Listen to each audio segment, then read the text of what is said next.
እማዬ አልተኛሽም እንዴ? እነዚህ ሰዎች ሳይመጡ እንዴት ብዬ እተኛለሁ?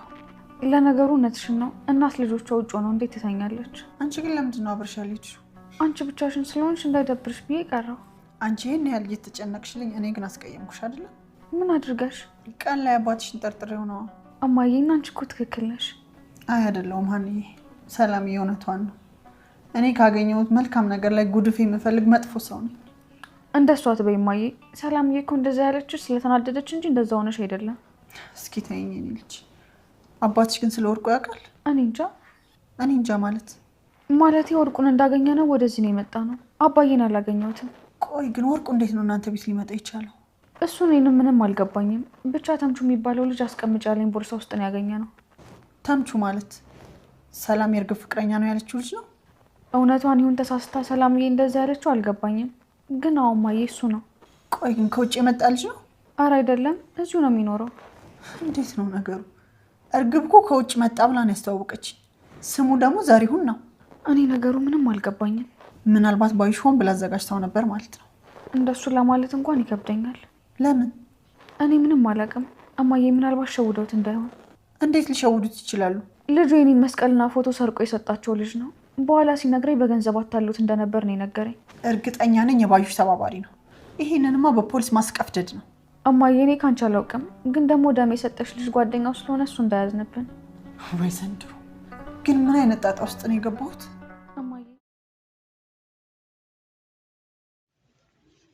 ሰላም ጤና ይስጥልኝ የቻናል ቤተሰቦች፣ በያላችሁበት ሰላማችሁ ይብዛ። እንዴት ናችሁ? ቤተሰባዊ የሆነው ተወዳጁን ኖላዊን ድራማ ይዤላችሁ መጥቻለሁ። ኖላዊ ድራማ የዛሬው ክፍል የሚጀምረው ዞሮ ወርቁ ከባለቤቱ እጅ ገብቷል ማለት ነው። ወይዘሮ ሚላት ብዙ ነገር ስትፈልገው የነበረው እርግብ ሰርቃ ጠፍታ የነበረው እንግዲህ በራሷ ጥፋት ቢሆንም በተምቹ እጅ ወደ ነሐቾ ቤት ሄዶ ከባለቤቱ ቤት ሄዶ ተመልሶ ተንከራቶ በስተመጨረሻም ሰላም የእናቷ ወርቅ እንደሆነ ስላወቀች ቀጥታ ወደ ቤት ይዛው ሂዳለች። ለእናቷም ሰጥታታለች። በዚህም አጋጣሚ ተምቹ የእርግብ ፍቅረኛ የነበረው ዘሩ እንደሆነ ሰላም አውቃለች ማለት ነው። ከዚህ በፊት በተደጋጋሚ እነሱ ቤት ስለሄደ ለእናቷም ነግራታለች። ከዚህ ሁሉ ሴራ ጀርባ እጁ አለበት ይሄ የባዩሽ ቀኝ እጅ ነው ብላ ስላሰበች ወይዘሮ ሚላት ክስ ልትመሰረትበት ነው በተምቹ ላይ ማለት ነው። ምክንያቱም እሱ እንደዚህ ካደረገ የእሷ እጅ አለበት ብሎ አሜሪካ የነበርኩት ብሎ ዋሽቶ የመጣው እሷ በል ስላለችው ነው ብላ ጠርጥራለች ማለት ነው። በዚህ ምክንያት እንግዲህ ተምቹ ወደ እስር ቤት ልታስወረውረው ነው። እናም በዚህ ነገር ማመስገን ነው ያለብሽ እንጂ ሌላ ሰው ለመውቀስ መተቸት የለብሽም ብላ ሰላም ተናዳለች በእናቷ። ምክንያቱም አቶ ኖላዊ እጁ ይኖሩበታል ወይ ብላ ስለጠረጠረች ነው። እናም ማንም ምንም ይኖርበት ከዚህ በኋላ ወርቅሽ እጅሽ ስለገባ ተመስገን ብለሽ አመስግነሽ መቀበል ነው እንጂ ሌላ ጣጣ ውስጥ አትግቢ ብላ ሰላም በጣም ተናዳለች በእናቷ። ተምቹም ሰላም ስታውቀው በጣም ደንግጦ ነበር ከቤት የወጣው። ወጥቶም መጠጥ ቤት ሄዶ በጣም እየጠጣ ነበር። እናም ከዚያ በፊት ከእርግብ ጋር አብሮ ያሳለፈውን ጊዜ እያስታወሰ ነበር። ለምንድነው ግን ወንጀለኛ እንደሆንክ እያወቅ ይሄን ሁሉ ስህተት እንደሰራሁ እያወቅ ያራከኝ እያለችው ነበር። እናም መቼም ቢሆን አረቅህም ብላ ቃል ገብታለታለች እና እሱ ያንን እያስታወሰ መቼም እኮ አልተወህም ብላ ቃል ገብታልኛለች እያለ ከራሱ ጋር እየተጣላ ነው። በስተመጨረሻም ማታ ሰክሮ ወደ አቶ ኖላዊ ቤት ሄዶ ነበር። አቶ ኖላዊም ምግብ ብላ ቢሉትም እምቢ ብሎ በዛው ተኛ። ጥምዝ ብሎ ሰክሯል። እናም ተምቹ መጨረሻው በእርግብ ፍቅር ማበድ ሆኗል ማለት ነው። በጣም ነው የሚያሳዝነው። ከዚች ልጅ ፍቅር ይዞት በጣም እየተጎዳ ነው። ዛሬ ደግሞ የመጀመሪያው ስለሆነ በጣም ተጎዳ። በሌላ በኩል እዝራ ጽዮንን እንደምትወደው ከዚህ በፊት ደጋግማ ነግረዋለች። አሁንም ደግማ እየነገረችው ነበር። እንደምትወጂኝ አውቃለሁ፣ ግን ጥያቄሽን የምቀበል ቢሆን በመጀመሪያ እሽልሽ ነበር። እኔ ነገር ሲደጋገም አልወድም። ስለዚህ ድጋሚ እንዳታናገሪ ብሎ ረግጧት ጥሏት ሄዷል ማለት ነው። እሷ ደግሞ ጭራሽ እምቢ ሲላት እልክ ተጋብታለች ማለት ነው። ሀኒንም ጠምዳ ይዛታለች። እሱ ወደዳት እንጂ ሀኒ ምንም አላጠፋችም።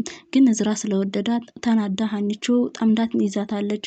እናም መንገድ ላይ አግኝቶ ጥሏት አልፎ ሄዷል። እዝራ ሀኒ ለምንድነው የማታናግረኝ? ቢያንስ ሰላምታ እንኳ አንለዋወጥም ብላ ቁማ ስታናግረው እኔ ማንንም ማናገር አልፈልግም ከዚህ በኋላ፣ ምክንያቱም እኔ ራሴን ስለማላምነው የበለጠ እየወደድኩሽ ስለሆነ መቀጠል አልፈልግም አልፈልግም፣ እኔ ራሴን ማጣት አልፈልግም ብሎ ጥሏት ሄደ። በዚህ ምክንያት ሀኒቾ በጣም ታዝናለች። ለምንድን ነው እንደዚህ የሚያደርገው? ከዚህ በፊት እሷ ነበረች እንዳትቀርበኝ ምናምን እያለች ብዙ ጊዜ የምትርቀው እሷ ነበረች። አሁን ግን ለምን ራቀኝ ብላ ጥያቄ ሆኖባታል። ቢያንስ እህትና ወንድም እንሁን ብትለውም እሱ ፍቃደኛ አይደለም። ሀኒቾ ፍቅር መጀመር አትፈልግም። ስለዚህ ሁለታቸውም ውዝግብ ውስጥ ገብተዋል። ወይ ተለያይተው አልተለያዩ ወይ ደግሞ አልቀጠሉ ማለት ነው። እናም ተምቹ ማታ ሲቀባጥር ነበር። እናም ጧት ላይ አቶ ኖላዊ ጠብቀው ለምን ስትል ነበር አፋጠጡት። እሱም ሁኔታውን ነገራቸው። እነ ሀኒ ጋር እዛ ቦርሳ ውስጥ የነበረው ወርቁ በመሆኑ እነ ሀናም ወይዘሮ ሜላት ጋር ይዘውት እንደሄዱ እያንዳንዱን ተናግሮ ተነስቶ ሄደ ማለት ነው። አቶ ኖላዊም ገረማቸው። እርግብ ጋርም ሄዶ እርግብን እውነቱን ነገራት። መርዶ ረዳት በጉጉት እየጠበቀች ነበር። ቦርሳው ውስጥ ወርቁ አለ ብላ ስትጠይቀው ከዚህ በኋላ ቦርሳ የለም ወደፊትም አይኖርም ማለት ምን ማለት ነው በማለት አፋጠጠችው። እናም እነ ሀና ጋር እዛው ቦርሳው እነሱ እጅ እንደገብቶ ሜላት እንደወሰደችው ነገራት። እሷም አበደች። ምክንያቱም ወርቁን ነበር እየጠበቀች የነበረው። በእርግጥ ተወደዋለች፣ ግን የእሷ አስፈላጊው ነገር ወርቁ ነበርና አስረክቦላት መጣ። እውነቱን ነገራት። ለእሷ የቀረባት ለስለላ እንደሆነና ሀኒን እንደሚያውቃት ሁሉንም ነገራት። እሷም በጣም ነበር ያበደችው። በጥፊ ያቃጠለችውና ውጣልኝ፣ ድጋሚ አይንህም ማየት አልፈልግም ብለው የእርግብና የተምቹ መጨረሻ መለያየት መደባደብ ሆኖ እሷም እስከ እነስህተቷ እስከተቀበላት ድረስ እሱም ከነስህተቱ መቀበል ነበረባት። በእርግጥ እናቶ ኖላዊ ናቸው እዚህ ጦስ ውስጥ የከተቱት ብለው ቢልኩትም በእርግብ ፍቅር ተጠምዶ ይንገላታል ምስኪን። እናም ከእርግብ ጋር ተለያይተዋል። እርግብም ያመነችው እሱን ብቻ ነበር። አሁን ግን ሁሉም ከዳት። ያላት አማራጭ ወደ ባህር ዳር ተመልሳ መሄድ ነው። እሱም የትራንስፖርት ስለሌላት ካሜራውን ሰርቃ ወደ ባህር ዳር ልትሄድ ነው። መንገድ ላይ ተምቹን አግኝታው በቃ ይቅርታ አድርጊልኝ ብሎ ሲለምናት ድጋሚ አይንህም ማየት አልፈልግም፣ ፍቅረኛ ከመያዝ በፊት መጀመሪያ ራስህን ቻል ብላ ልክ ልኩን ነገረችው። በጣም ነበር የሚያሳዝነው። አቶ ኖላዊም ወይዘሮ ሜላትን ሄዶ እዚህ ነገር ውስጥ የከተትነው እኛ ነን፣ እናም እባክሽን ክስ አትመስርችበት ብሎ ለምኗት ነበር። እናም እያንዳንዱን ነገር እውነታውን ጥያቄ የሆነውን ነግረዋት ከዚህ በፊት እሱና የተምቹ አጎት የሀኒን እውነታ ለማውጣት ሲሉ እዚህ ነገር ውስጥ እንደከተቱትና እሱ ጥሩ ልጅ እንደሆነ ሀኒም እና አቶ ኖላዊ ተነጋግረው ከመታሰር አዳኑት። በሌላ በኩል ጆሮ ማስቀየም የለብሽም ባለውለታሽ ነው፣ ስለዚህ ተዩ ብላ እናቷን መክራ ትተዋለች። ሀኒቾም ከእዝራ ጋር የያዛት ፍቅር አልለቀቃትም፣ እየባሰባት ነው። ሰላምም ሂዳ ብታናገረው እሱ ፈቃደኛ አልሆነም። በጣም እየኮራባቸው ነው። በበለጠ ደግሞ ሲኮራ እልክ አስይዟቸው ነው መሰል እየተከታተሉት ነው።